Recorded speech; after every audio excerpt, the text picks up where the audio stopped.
u cilju turizma učinili, promijenili na ovim prostorima? Treba najviše ohrabriti ljudi da se to zaista može raditi i da se može raditi sada. Da ne treba zapravo, dobro, doći će valjda veći projekti, investicije, ali nešto se može sada sa tim što je raspoloživo.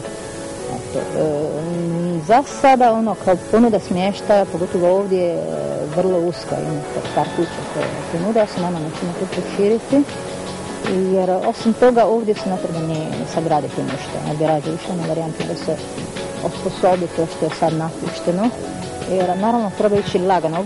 Ovo nije mjesto za masovni turizam. Ne bi voljela da vidim ovdje neke stvari što su se radile valjda bez puno pameti na obali, na primjer. Da li izbjegavati i divlje gradnje i svako ono što se onako nepromlešljeno. Može se puno toga napraviti, može biti rentabilno, profitabilno za ljudi koji ovdje žive, ali u pameta bi rekla. Je li ovo jedino mjesto planirane ulice Torbićima? Ja zapravo 3 godine već obilazim cijelu regiju, od Save, od Lanskog polja, gdje je već ustanovljen nacionalni park, dole po dolini Une, tako da imam više mjesta. Uvijek je na svim tim lokacijama baš i najveći problem infrastruktura, naravno.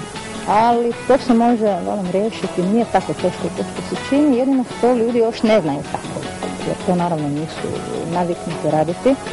Ja inzistiram zato što vidim kod nas kako se razvoj svjetski turizam, recimo zadnje 20 godina, i vidim kako je ta potraga u porastu i ponude našim nacionalnim parkovima se više i više razvoj sofisticira, a ima više zahtjev za to.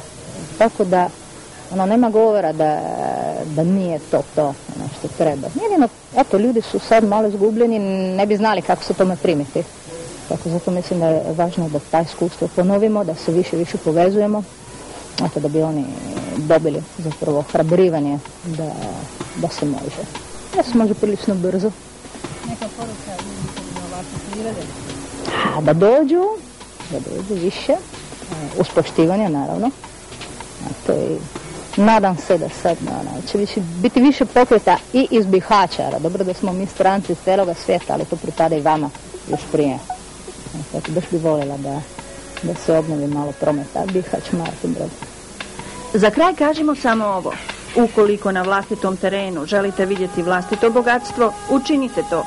Ponesite samo odgovarajuću opremu i uživajte.